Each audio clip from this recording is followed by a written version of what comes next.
Hello families, कैसे हो आप सब। शर्मा कैरियर इन्फो में आप सभी को मोस्ट वेलकम है। देखिए गूगल पर जाके आप लोगों को टाइप करना है बीपीएससी के ऑफिशियल वेबसाइट पर जाइएगा और लेफ़्ट साइड में आप लोग देखिएगा कि अप्लाई ऑनलाइन। इस अप्लाई ऑनलाइन के वेबसाइट पर आप लोग क्लिक करना है, इस ऑप्शन पे भी क्लिक करना है। ये कुछ ओपन हो जाएगा ऑटोमेटिकली जैसे अप्लाई ऑनलाइन करिएगा। उसके बाद फिर ओके करना है। ओके करने के बाद देखिए इस तरीके का डैशबोर्ड ओपन हो जाएगा, जो कि आप लोग देख रहे हैं हरा कलर से टिक लगा हुआ है अप्लाई ऑनलाइन का प्रोसेस पे। तो इस पर हमने क्लिक कर देना है। क्लिक करते ही ये कुछ इस तरीके का ओपन हो जाएगा, जहाँ पे आपको कुछ बेसिक डिटेल भरने हैं। जैसे आपका नाम हो गया, जैसे फर्स्ट नेम, मिडिल नेम और लास्ट नेम। तो जिसका भी फर्स्ट मिडिल और लास्ट होगा वो भरिएगा, और जिसका मिडिल अगर लास्ट नहीं होगा या मिडिल नहीं होगा वो इस तरीके से आप लोग भर सकते हैं। उसके बाद फिर आता है फादर्स नेम।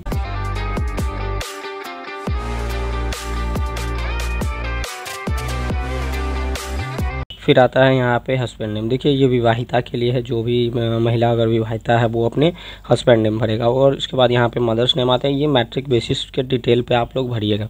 उसके बाद फिर आता है जो आइडेंटिटी टाइप होता है, तो आप लोग आधार कार्ड है, जैसे पैन कार्ड है, ड्राइविंग लाइसेंस है, तो मैं सजेस्ट करूँगा कि आधार नंबर ही आप लोग दीजिएगा। तो यहाँ पे हमने आधार नंबर दे देते हैं, फिल कर देंगे।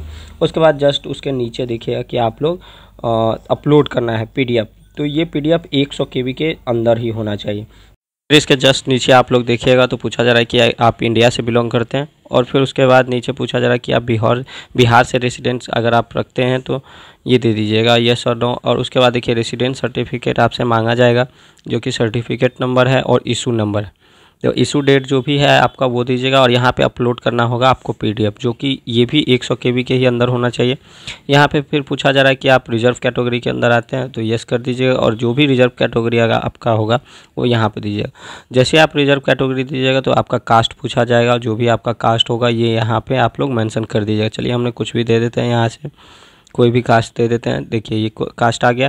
उसके बाद यहाँ पे आप लोग देखिएगा कि NCL सर्टिफिकेट आपको अपलोड करना है। तो NCL सर्टिफिकेट का यहाँ पे नॉन क्रीमी सर्टिफिकेट जो होता है वो यहाँ पे आप लोग को अपलोड करना होगा। तो यहाँ पे आपने NCL का नंबर, जो भी सीरियल नंबर वहाँ पे रहता है, आवेदन संख्या, वो यहाँ पे आप लोग सर्टिफिकेट नंबर में टाइप करना है। टाइप करने के बाद फिर इशू डेट आएगा। इशू डेट करने के बाद फिर आपको यहाँ पे PDF में अपलोड करना है। ये भी 100 KB में ही के अंदर ही होना चाहिए। फिर आता है मैरिटल स्टेटस। मैरिटल स्टेटस में आप मैरिड, अनमैरिड और अदर दे सकते हैं। उसके बाद आप देखिए उसके नीचे जस्ट देखिएगा तो जेंडर है। जेंडर में आप लोग देख रहे होंगे 3 जेंडर में भी है, मेल, फीमेल और थर्ड जेंडर। फिर आपका आता है कि आप फ्रीडम फाइटर के ग्रैंडसन या ग्रैंड डॉटर है तो आप यस कर दीजिएगा, नहीं तो नो कर दीजिएगा।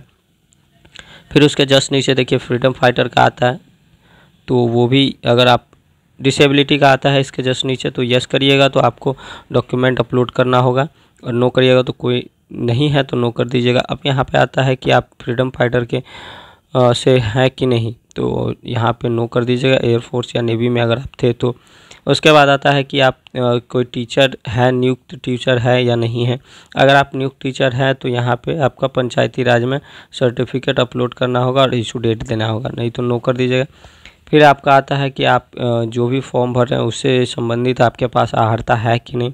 तो अगर आपके पास BEd या BLEd है या कोई भी इसमें से 2 वर्षीय डिप्लोमा कोर्स है तो आप इसको चूज़ करिएगा। नहीं तो आप लोग देख रहे हैं सेकेंड नंबर में, फर्स्ट नंबर में आप लोग हमने जैसे बता दिया कि कोई भी डिप्लोमा कोर्स आपका होना चाहिए। सेकेंड नंबर में आप देखिएगा कि ये सिर्फ कंप्यूटर टीचर के लिए, जो भी 11th से 12th के लिए जो भी टीचर है उसके लिए है, जो कंप्यूटर टीचर ओनली के लिए।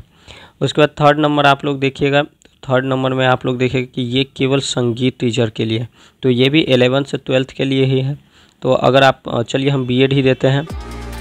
उसके बाद यहाँ पे आता है कि दक्षता या पात्रता परीक्षा जो भी है आपका, तो देखिए हम पात्रता परीक्षा देते हैं तो इसमें आपका आ जाएगा CTET। ठीक है, CTET आ जाएगा, बिहार स्टेट का होता है वो आ जाएगा। तो यहाँ पे हम देखिए CTET का क्वालिफाइंग दे देते हैं, जैसे CTET का।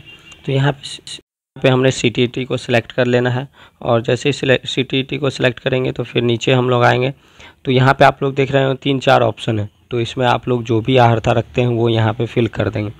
फिल करने के बाद आप देखिए हमने यहाँ पे CTET को सिलेक्ट कर दिया। अब यहाँ पे क्या है कि CTET का जो सर्टिफिकेट नंबर है, आपके पास अगर सर्टिफिकेट नंबर नहीं है तो आप NA कर दीजिएगा और इशू डेट दे दीजिएगा और यहाँ पे अपलोड कर दीजिए। उसके बाद आप डेट ऑफ बर्थ दीजिएगा। डेट ऑफ बर्थ देने के बाद आप यहाँ पे आप अपना एड्रेस फुलफिल करिएगा। दोनों में एड्रेस आपको भरना होगा। और उसके बाद देखिए यहाँ पे स्टेट आपको चूज़ करना होगा बाय ड्रॉप डाउन मेन्यू, और यहाँ पे आप लोग को डिस्ट्रिक्ट चूज़ करना है, फिर पिन कोड देना है, सेम एज आपको देना है। फिर आपको यहाँ पे ईमेल आईडी देना है और नेक्स्ट में आपको ईमेल आईडी वेरीफाई करना है। उसके बाद मोबाइल नंबर आप लोग दीजिएगा, और मोबाइल नंबर देने के बाद आप गेट OTP करिएगा, तो आप पे एक OTP जाएगा जो कि आपको वेरीफाई करना है, फिर कैप्चा देके आपको सबमिट करना है। सबमिट करने के बाद आपको यूज़र आईडी और पासवर्ड इन करना है। साइन इन करने के बाद कुछ इस तरीके का आपका डैशबोर्ड ओपन होगा। यहाँ पे आप देख सकते हैं कि येलो कलर से आपका एप्लीकेशन फॉर्म शो होगा। इस एप्लीकेशन फॉर्म को आप ओपन करिएगा तो यहाँ पे आपका टाइमिंग स्टार्ट हो जाएगा, जो कि 20 मिनट का समय दिया जाता है। 20 मिनट के अंदर ही आपको ये फॉर्म भरना होता है। यहाँ पे आपने सभी डिटेल देख लेना है, एक बार चेक कर लेना है, उसके बाद नेक्स्ट कर इस तरीके का आएगा जो आपने बैक में भरा था। अब यहाँ पे देखिए आपको चूज़ करना होगा कि आप कौन से आहर्ता को रखते हैं। तो जैसे 50% अंकों के साथ स्नातक और B.Ed का हम दे देते हैं।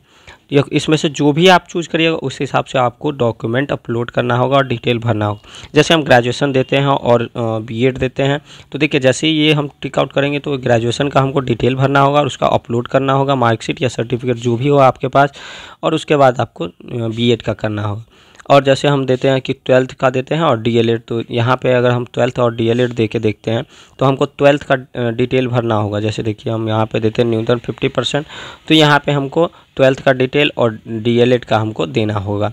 अब यहाँ पे बोला जा रहा है कि आप अगर पास आउट नहीं हैं, अगर आपका B.Ed कंप्लीट अभी नहीं हुआ है, तो आप यहाँ पे देख सकते हैं कि मेरे शिक्षण प्रशिक्षण में 31/8 को कंप्लीट हो जाएगा, तो ये भी आप टिक आउट कर सकते हैं। तो आपका जब B.Ed कंप्लीट होगा या DLED, तो उस हिसाब से आप यहाँ पे कंप्लीट हो सकता है। फिर आपको यहाँ पे प्रायोरिटी देना होगा कि आप 1 to 5 को पहला प्रायोरिटी देते हैं या 6 to 12 को। उस हिसाब से प्रायोरिटी देने के बाद आप यहाँ पे आइएगा कि आपका अगर जॉब हो जाता है तो कौन से डिस्ट्रिक्ट सबसे पहले प्रेफर आप करिएगा। तो इस हिसाब से हम प्रेफर दे देते हैं कि कौन सा डिस्ट्रिक्ट होगा। उसके बाद आता है कि यहाँ पे आपको मैट्रिक सर्टिफिकेट का नंबर देना होगा। आप सब मैट्रिक सर्टिफिकेट ही दीजिएगा, मार्कशीट नहीं दीजिएगा। यहाँ पे आपने सर्टिफिकेट का डिटेल दे देना है और कैप्चा कर देना है, अपलोड कर देना है। उसके बाद आपको पहचान चिन्ह आता है, जो आइडेंटिफिकेशन मार्क होता है, वो देने के बाद आप देखिए फ़ोटो यहाँ पे आ गया है हमारा। तो यहाँ पे हमने क्लिक टू कैप्चा इमेज करेंगे तो ये राइट साइड में आ जाए। फिर आपको इंग्लिश सिग्नेचर अपलोड करना है और हिंदी सिग्नेचर अपलोड करना है। अगर आपका फ़ोटो देखिए, फ़ोटो का बैकग्राउंड आपका वाइट होना चाहिए बैकग्राउंड, या एक सिंगल कलर होना चाहिए। फिर आप प्रीव्यू करिएगा। प्रीव्यू करने के बाद देखिए आपका डिटेल यहाँ पे शो हो रहा है।